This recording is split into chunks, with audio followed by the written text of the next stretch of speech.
my name is Ashley Chestnut, and I'm here at Vulcan Park Museum with Vulcan. And we are going to read to you a story called Right Here in Birmingham, which is actually a story about how Vulcan came to be, and it's also a story about Birmingham's history that I got to write for the museum. So I would like for you to grab your family and get together in the living room, and let's start the story. Ready? What's the dirtiest you've ever been in your life? I bet you've never been dirtier than my dad is coming home from work every day. But that's what happens when you work at a coal mine. Most of the time, he looks like he took dusty black paint and smeared it all over his face and clothes. Dad said it's the filthiest job in the world, and Mom would agree. She makes him take off his jacket, boots, and helmet before he can even come inside the house. He has to wash up outside too, so he doesn't dirty up her clean floors. It sure is hard to keep things clean with all this coal dust, she often explains.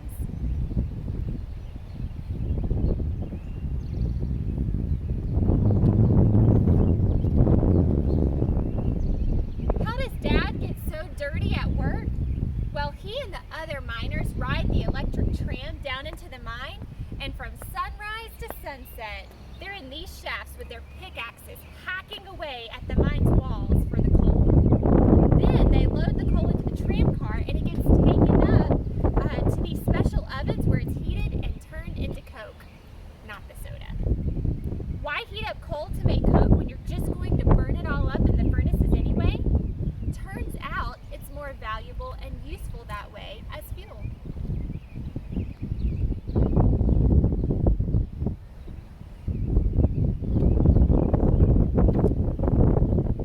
Did you know that Dad and the other men take a bird with them down into the mine?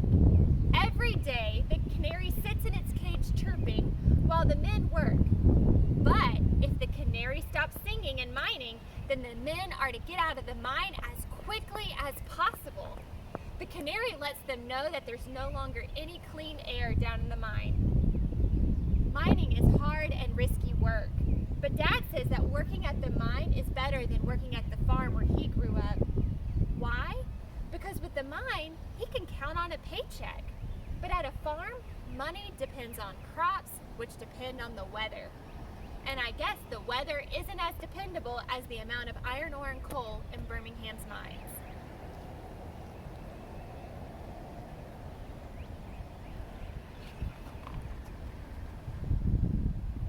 The further away from the mine that you get, the cleaner things are.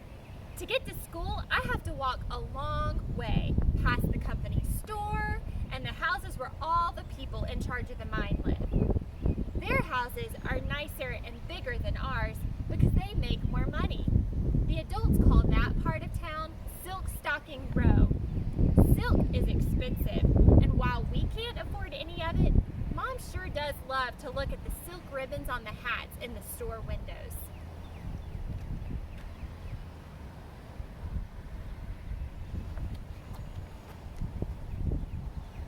My family may not be rich, but everyone says how Birmingham is rich in iron ore and coal. We've got plenty of it to be mined, and on a clear day, you can look out over the city and see smokestacks from all the furnaces in the area.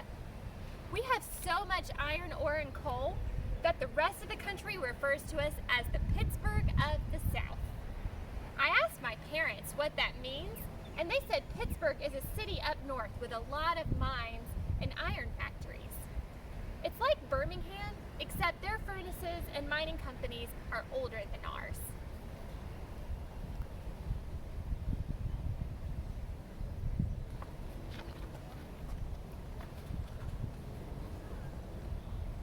What do you want to be when you grow up? When I grow up, I'll probably work at the mine, just like all the other men on my street. But right now, I go to school.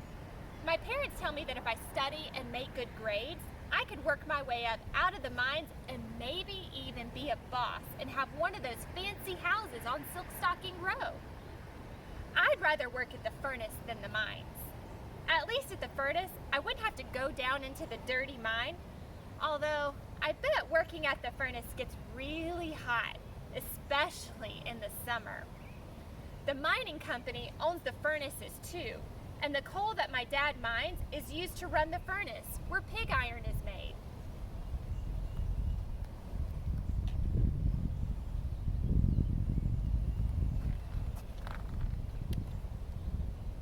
Why is iron named after an animal that oinks?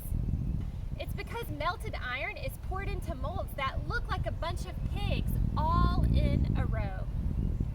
Trains and ships take Birmingham's pig iron all over the world, but most of it actually stays right here in Birmingham, where it's used to produce all sorts of items, such as skillets, stoves, fire hydrants, iron pipes, and railroad tracks.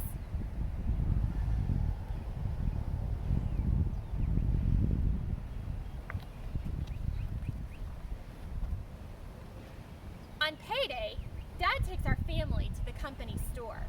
It's where he goes to pick up his money and where Mom shops for food and supplies. But do you know what my favorite thing is about the company store? It's where you hear all the town news. Everything from who's dating who to other local gossip. The adults stand around the stove in the center of the store and just talk and talk.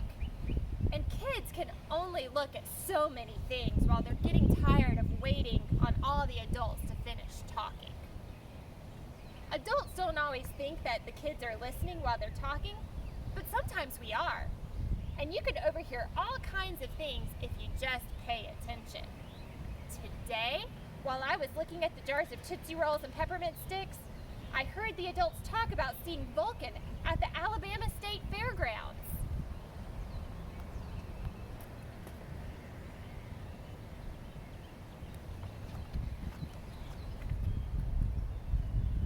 I was just a little kid when I saw Vulcan for the first time.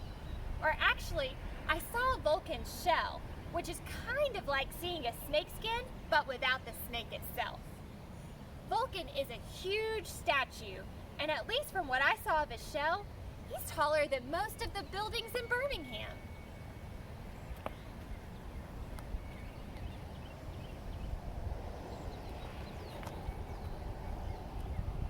Back when I saw his shell on display, Vulcan himself was way up north in St. Louis, Missouri at the 1904 World's Fair. Made out of iron ore that was mined right here in the Magic City by men like my dad, Vulcan represents the Roman god of fire and metals. And he was created to be at the fair and tell everyone in the world about Birmingham and about what our city is about, making iron.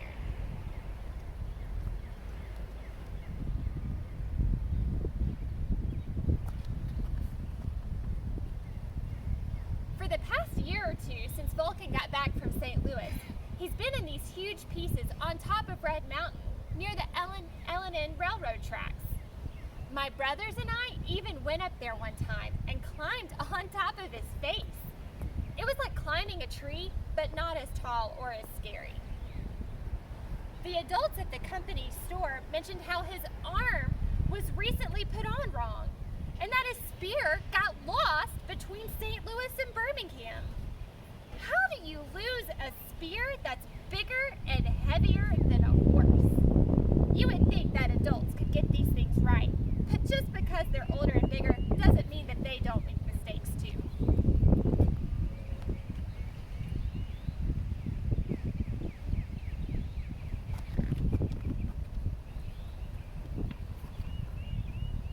I can't wait to ask Mom and Dad if we can go to the fair. There are horse races to watch and ice cream cones to eat, and I could see Vulcan for myself.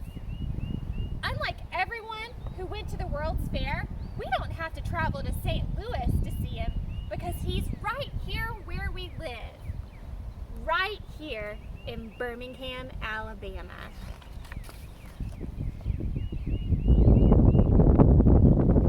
The end. Well, everybody, thanks for joining us for Storytime, and we hope that you're doing well, and know that if you want to purchase a copy of this book,